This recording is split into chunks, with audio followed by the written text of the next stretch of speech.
creeping up. Set, and they're racing away. Solander began quickly on the left-hand side, an early leader. Kept Secret and La Digue are right there in the early vanguard. Royal and Regal in the green silks is bottled up towards the inside, given a chance 3-4 lengths off them. Down the centre, Princess Jewel catching Zed. Sawborn's right there, the white cheek pieces between runners. Dariel's racing 3-4 lengths off the tempo. Heartfelt is further back in the running. Still Dreaming's in the green silks. Settling down, La Digue on the left-hand side in the orange silks. Solander's going to track her through. Princess Jewel, Sawborn catching Zeds. 5 of them in a line. Kept Secret races further back in the running. Then comes Heartfelt. Entering the final 400, Royal and Regal's going to wait her turn to the inside. Got 4 lengths to make up. La Digue the one to get a hold of. Now Solander looking for a elusive victory to the outside. Royal and Regal's going to sneak through at the rail. Heartfelt is looking to run on towards the outside. Solander puts her head in front. Royal and Regal's coming with a good claim up the inside. La Digue's going with them the last bit. Down the inside, Royal and Regal's finishing hard, and Solander they go eyeball to eyeball. Here comes the line. Whoa! Not going to split them here. The angle's with Solander. Maybe she got her nose down, but Royal and Regal's very much alive. La Digue's on the inside. This angle they came past as one horse. 9 out of 10 times the outside angle, but let's just wait on this photo. It's desperately close up front.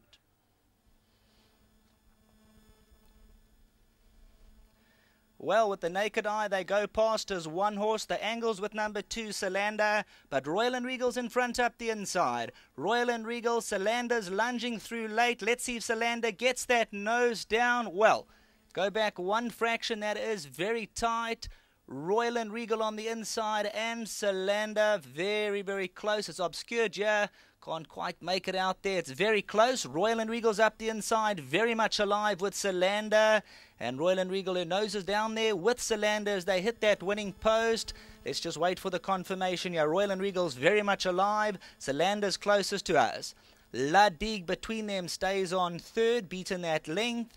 And a couple of lengths further back, Sawborn, Kept Secret, Heartfelt, Miss Brooks, and Still Dreaming with Princess Jewel. Dariel towards the inside in an absolute thriller. Catching Zeds was further back with September Rain. We're going to wait for the judges to split them. Royal and Regal and Solander. It's very, very tight up front. Royal and Regal made her split up the inside. So actually Royal and Regal goes past Solander with 100 meters to go. Solander had the lead, and Royal and Regal then goes probably a neck clear, and that's when Solander starts to re-rally. La Digue's between them. Both riders asking for maximum. Royal and Regal on the inside. Solander going down to the post as one horse. Very, very close out here. We'll just keep a close eye on the judges' board. No numbers up yet. Up the inside, Royal and Regal's in the green silks with the white stars, and Solander's going to be closest to us. Royal and Regal puts her nose in front with 50 meters to go, and just before the line, Solander starts to power back under Anton Marcus. MJ Odendaal, Anton Marcus. Let's see, Royal and Regal, Solander. Well, we'll wait on the judges' call here. Back to the studio.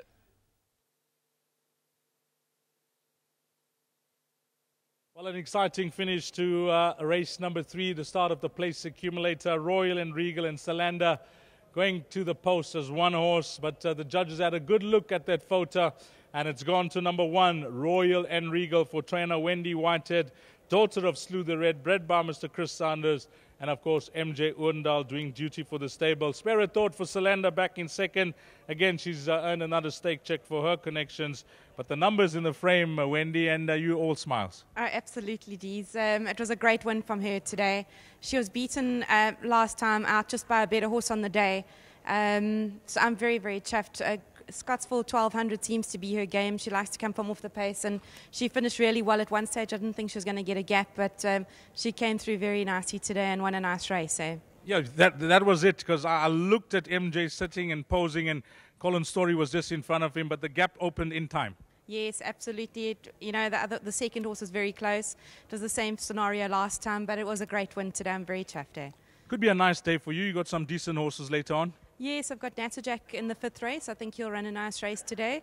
And that horse Island Fiesta, he's got a good weight on his back today, and I think he'll run very well. You tried him over 14 last time out. Certainly doesn't stay, or this things went all wrong for him? Things went all wrong for him. We didn't have the best of draws, and when things went wrong, MJ didn't give him a hard ride. It was a great thing. He's come through that race very well, and we brought him back to the 1200 today, and I do think he'll run well. He's your best of your two there. I think you got Coffee Shake in the race as well. Yes, Coffee Shake, trying to get that merit rating down a little bit, you know. Sure. I think he'll be spot on for the summer season. Well played, well done. Thank you very much. Lovely. Wendy Whitehead, MJ Odendaal and jockey Anton Marcus going to the post at one. Very difficult at the scores. The angle does favor the outside horse, but when I watched the replay, I knew that, if anything, it favored your filly. Yeah, the outside horse always gets favored. Yeah, I personally thought Anton just got it, and we seldom wrong. But yeah, thankfully I was wrong today. But yeah, I won a good race, you know. She's got a very, very short run in. You got to just sit with her as long as you can, and as you saw there, she bursts through, and then she doesn't find a lot after that. But she makes it up quite nicely, and yeah, pretty good. I think the owner bungs good presence, so I'll go stand in the queue. Eh? Now, having a look at the race, especially over the final furlong or so, it looked like at one stage you may not get a run. Yeah, look, she's got a short run in. I had two options. I was either going to follow Anton through, or on the inside the gap opened, and she was travelling pretty well. And when you got a horse that travels well, you can get into the gaps. It's when the gaps go faster than you that it's difficult to get in there. But she got through nicely, so it's good. It's not as quick as the car you drive, though. No. No, the car's more a bit of a jet, eh? The car's more like Burwood, you know. I think Burwood will go pretty good today. Now, talking about the balance of your rides, you like anything else later on? Yeah, Slotin will run well. I don't think it's an overly strong field. I think I've got Bold Attitude to beat.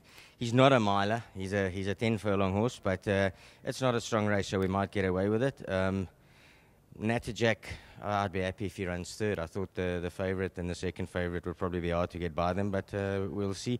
And then my best is probably Burwood in the last. I fancy him. He's come through well, and I'm expecting a big run from him. Never again will I say I'll race you home. No, don't worry, we'll get you a jet next time. Well done him. Well done him. With number 1, Regal. I forgot. Just got on board. Uncle Bomber sponsoring me, so we're using all his bits and everything. I spoke to him yesterday. He's come on board, so we're getting caps and stuff made. But you know, great for a man in racing, or in the horse world, not so much in the racing world, to sponsor, and certainly I'll be happy to advertise his bits. They're really good. Well played. Thanks. Lovely. Royal and Regal has come through to get the better of Salander in a photo finish here, race number 3. Rounding off the trifecta, number 5, La Digue, and the quartet, number 4, Sorbonne. Those are the quartet numbers, race number 3. Coming up next is the big one in the exotics. The pick 6 will begin at 13:25, 25 past 1. It is over 1,600 meters. We'll be back for that parade ring and preview in a short while.